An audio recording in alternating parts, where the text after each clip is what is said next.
Speaker साहब, Iran के ऊपर जिस तरह एक नाजायज और गैर कानूनी जंग ठोसा गया, मुझे नहीं लगता है कोई खड़ा होकर उसके हक में बोल सकेगा। उसके साथ साथ मैं आपकी बात कर ही नहीं रहा हूं ना, उसके साथ साथ जिस तरह इंसानियत का कत्ल करके बेरहमी से ईरान के सुप्रीम लीडर आयतुल्लाह खamenei साहब, उनके कई साथी और करीबी रिश्तेदारों को शहीद किया गया, उसकी जितनी भी मजम्मत की जाए कम होगी। अफसोस की बात यह है कि मामला वहां रुका नहीं। स्कूल में पढ़ते हुए मासूम बच्चियों को जिस तरह बेरहमी से मारा गया, मैं तो कहता हूं कि शायद ही हमारे रीसेंट हिस्ट्री में इस तरह के कोई वाकयों की हमें याददाश्त हो। और मकसद क्या, अभी भी समझ नहीं आता। अमेरिका के सदर की बात अगर आप सुने तो उन्हें शायद खुद इस बात का एहसास नहीं है कि ये जंग ईरान के ऊपर ठोसा क्यों गया।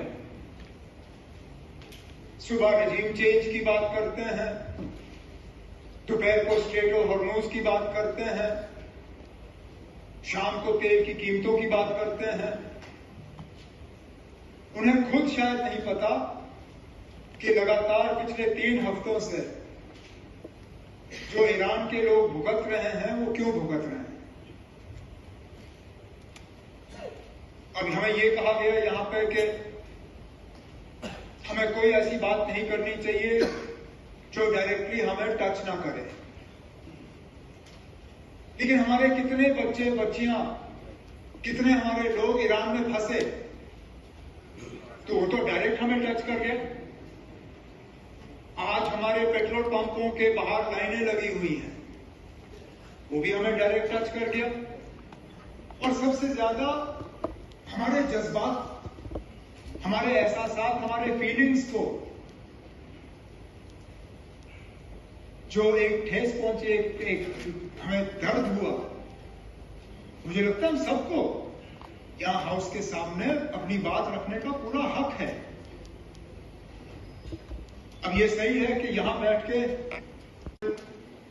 उनके साथ गम और ताज़ियत का इजहार करता, उसके साथ जो बाकी लोग इस जंग में मारे गए उनके साथ भी, और अपने मुल्क के वज़ीर आज़म साहब से मोहतबाना गुजारिश करता हूं कि अपने ताल्लुकात और रिश्तों का इस्तेमाल करके जल्द से जल्द इस जंग को जितनी जल्दी वो खत्म करवा सकें उतना हम सबको फायदा होगा, इंसानियत को फायदा होगा। मैं इसमें मजहब की बात नहीं करूंगा, इंसानियत की बात करूंगा। वहां किसी मजहब का कत्ल नहीं हुआ है, इंसानियत का कत्ल किया जा रहा है। इंसानियत को बचाने के लिए अगर हमारा मुल्क जो है एक रोल अदा कर सके और इस जंग को बंद कर सके, मुझे लगता है तमाम इस जम्मू कश्मीर की असेंबली जो है उनको इस चीज से कोई एतराज नहीं होगा। शुक्रिया।